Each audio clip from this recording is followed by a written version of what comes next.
नमस्कार। आज हम एक दिलचस्प किताब के विचारों पर बात करने वाले हैं। दीपक गुप्ता की समय ही असली भगवान। हाँ, नमस्कार। और इस किताब का जो दावा है वो काफी बड़ा है। बिल्कुल। ये कहते हैं कि समय जो है वो किसी भी इंसान के लिए सबसे कीमती चीज है। मतलब पैसे, ताकत, रुतबे, इन सबसे बढ़कर। सही। और देखिए, किताब का जो मूल तर्क है ना, हाँ। वो बड़ा सीधा सा है। आप पैसा खो दें, शायद वापस कमा लें, हम्म। मौके चले जाएं, हो सकता है नए मिल जाएं, लेकिन जो वक्त एक बार चला गया वो बस चला गया, वो कभी लौट कर नहीं आता। सही बात है। यही यही से इतना खास बनाता है। बिल्कुल। और इसीलिए शायद इसे इतना ऊंचा दर्जा दिया गया है ना, भगवान तक कहा गया है। और यहाँ से बहुत और गहरी होती है। किताब समझाती है कि कैसे हमारे आज के मतलब रोज के छोटे छोटे फैसले हाँ, और हम अपना समय कैसे बिता रहे हैं, यही सब मिलकर हमारा आने वाला कल तय करता है। एकदम सही टाइम पर लिया गया एक छोटा सा कदम भी पूरी जिंदगी की दिशा बदल सकता है। और अगर चूक गए तो फिर पछतावा। देरी मतलब पछतावा। अच्छा, इसमें एक और बड़ा मजेदार कॉन्सेप्ट है समय को पैसे की तरह देखने का। हाँ, ये वाला पॉइंट मुझे भी बहुत दमदार लगा। किताब हमें ये सोचने पर मजबूर करती है कि हम समय को सिर्फ खर्च ना करें, हाँ, बल्कि सोच समझकर निवेश करें। जैसे हम पैसे के मामले में करते हैं। निवेश करें मतलब कैसे? रोज की जिंदगी में इसका क्या मतलब हुआ? थोड़ा खोलेंगे इसे। मतलब ये कि अपना वक्त उन चीजों में लगाएं जिनसे आपको लंबे समय में कुछ मिले, कोई फायदा हो। जैसे कोई नई स्किल सीखना, या अपनी सेहत पर ध्यान देना, या फिर जो रिश्ते आपके लिए मायने रखते हैं उन्हें वक्त देना। अच्छा। या कई बार बस सुकून पाना, मानसिक शांति।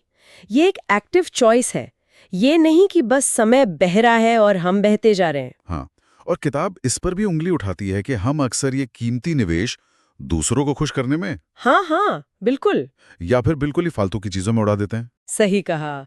और यहीं पर जरूरत पड़ती है आत्मनियंत्रण की, अपने समय का मालिक खुद बनने की। मतलब अपनी प्राथमिकताएं तय करना। हाँ, और ये भी तय करना कि किन चीजों को ना बोलना है।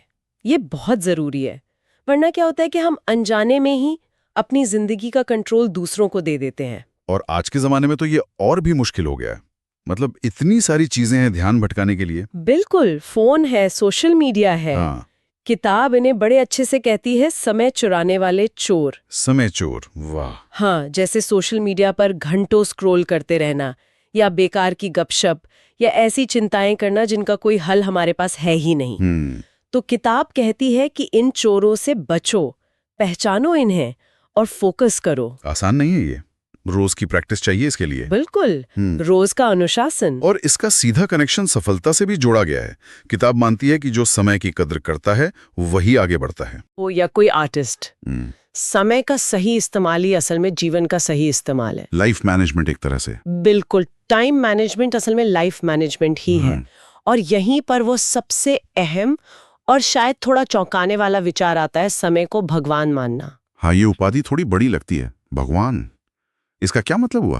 क्या सच में पूजा करने की बात है? नहीं, पूजा शायद वैसे नहीं जैसे हम समझते हैं, लेकिन उसे सर्वोच्च सम्मान देना। अच्छा। किताब का तर्क ये है कि जब हम किसी चीज को इतना ऊंचा, इतना पवित्र मानते हैं तो हम उसे बर्बाद नहीं करते, उसका अपमान नहीं करते। समझ रहा हूँ। तो ये सोच अपनाने से क्या होता है? अनुशासन आता है, समर्पण आता है, फोकस बढ़ता है, आप हर पल को कीमती समझने लगते हैं। तो इस पूरी बातचीत का निचोड़ क्या है? सार क्या है? सार तो शायद यही है, जैसा किताब कहती है, कि अगर जिंदगी को सच में वैल्यू देनी है, उसे सार्थक बनाना है, हाँ, तो हर पल की कीमत समझनी होगी, समय का सम्मान करना होगा। बिल्कुल, ये एक पावरफुल रिमाइंडर है। हाँ, ये हमें सोचने पर मजबूर करता है कि हम अपना वक्त कैसे बिता रहे हैं।